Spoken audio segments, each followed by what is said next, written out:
Nosotros digo muy contentos de poder dar comienzo a un nuevo programa de Presente 7. Aquí estamos para poder compartir momentos muy especiales del estudio de la Palabra de Dios que nos viene a través de la lección en este nuevo trimestre.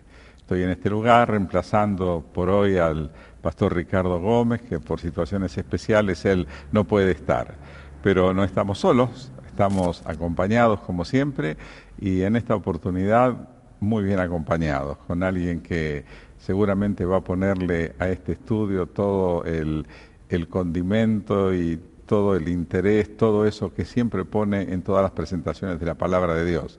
Me refiero al doctor y pastor David Gullón, que le agradecemos mucho estar con nosotros hoy, pastor. Es un placer y un privilegio poder estar aquí en esta noche o en este día para tratar de localizar y ver qué es lo fundamental del mensaje bíblico en una de las cartas de Pablo, que realmente es muy interesante, las cartas a los tesalonicenses, ¿no? Así es, durante este trimestre estamos contentos de tenerlos en el inicio justamente, ¿no? Del estudio de estas cartas, por un lado tan pastorales, tan cariñosas, pero tan teológicas también, ¿verdad, pastor? Cuando nos dice el encabezamiento de las epístolas siempre que va a los hermanos de aquel lugar, ahora los tesalonicenses, va a Tesalónica. ¿Por qué no nos ubica un poquito, pastor, en el ambiente? Muy bien, Tesalónica es la moderna Salónica, una ciudad griega ahora. Tesalónica era una ciudad que era vital porque estaba en la vía egnatiana, o la vía egnatia, que iba de Roma al occidente, de Roma a Constantinopla. Conectaba Oriente con Occidente. Conectaba, diríamos una carretera, hoy diríamos una carretera, o una autopista de aquellos días. Y Tesalónica fue un lugar clave, algo así como una cabeza de puente que Pablo vio para poder extender el Evangelio hacia el oeste, hacia Roma, y también hacia el este, hacia la parte del Asia, lo que llamamos hoy el Asia Menor. Así que realmente fue una gran visión de Pablo. Pablo había estado en Filipos, que era una ciudad en la cual había muchos veteranos romanos. Roma les había dado territorio allí para que estuvieran, y vivían muchos romanos, no había muchos hebreos, muchos judíos. Y de Filipos él sufrió cierto problema, lo metieron en la cárcel, como recuerdan, y finalmente lo sacaron, y de Filipos fue a Tesalónica. Y en Tesalónica Pablo vio que era tal vez el lugar central, como ya digo, como una cabeza de puente para ir hacia Roma y hacia el este. Pareciera, pastor, que como estrategia elige una gran ciudad en el sentido todo de grande, para también alcanzar después otras regiones tal vez menos favorecidas, como para hacernos pensar a nosotros, ¿no es cierto? Es correcto. Y además en Tesalónica, en Filipos no había, digamos, una sinagoga. En Tesalónica él pudo relacionarse con una cantidad de griegos que eran temerosos de Dios, a su manera. Es lo que la Biblia llama griegos piadosos. Piadosos, prosélitos en otro lugar, gente que no estaba contenta con la cantidad de dioses que había en el paganismo y que al acercarse a los hebreos captaron una noción de alguien único, alguien que creó, alguien que hizo todas las cosas. Y entonces algunos de esos iban a la sinagoga. Y Pablo, como era su costumbre, lo mismo si hubiera estado allí o no hubiera habido, Pablo en la sinagoga dialogaba. La mayor parte de las versiones castellanas dicen que discutía. Discutir hoy significa otra cosa. Claro. Realmente dialogaba y tomaba las escrituras, el Antiguo Testamento, y mostraba que ese Jesús de Nazaret era el Mesías, el que ellos esperaban.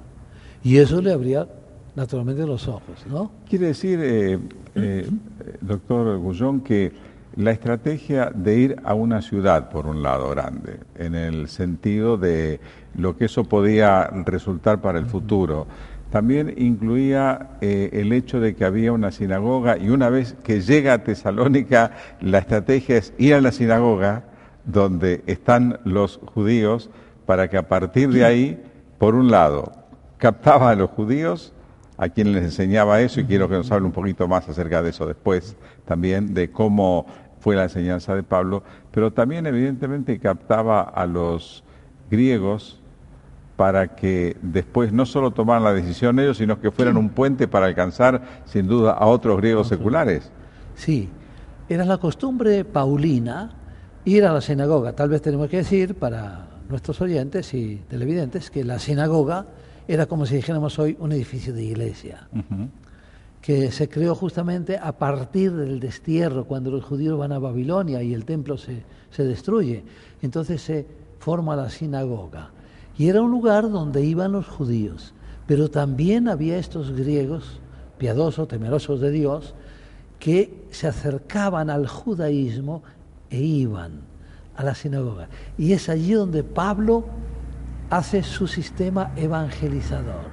Y yo creo también que, de todas maneras, en las ciudades está el núcleo fundamental y la base para poder ir hacia otro lugar. O sea, nosotros debemos también trabajar en las ciudades como Pablo trabajaba. Pastor, entonces, ¿cómo estaría compuesta la ciudad? Dice usted, muchos gentiles había con cierta cantidad de judíos que, al ser próspero ese lugar, iban para traficar, digamos, para negociar. Correcto. Tesalónica era un lugar clave, ya digo, en esa vía, la vía Egnatia, que iba del este al oeste. Y ahí había una buena colonia de judíos. Ajá. Por eso tenían sinagoga, y también había muchos de los que la Biblia llama gentiles, que son griegos o romanos. El griego, el romano, se le llamaba gentiles. Tenemos que entender que en la Europa de ese tiempo, si llamamos Europa, el griego y el latín eran los dos idiomas fundamentales que manejaban todo.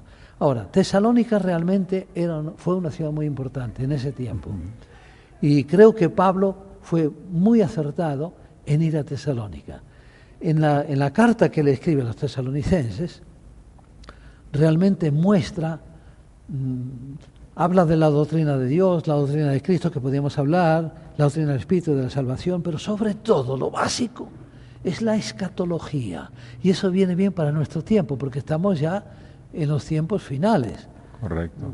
Las personas, aun aquellas que no creen, están hablando de que el mundo se ha venido encima, de que todo está destrozado, que la cosa no funciona y que algo se espera, algo se necesita. Y la carta a los tesalonicenses, las dos, pero hablando de la primera, hace mucho énfasis en lo que llamamos escatología, que es la doctrina de las cosas finales.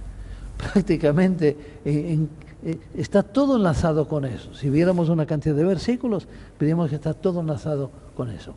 Y Pablo también escribe la carta para corregir algunos problemas que había.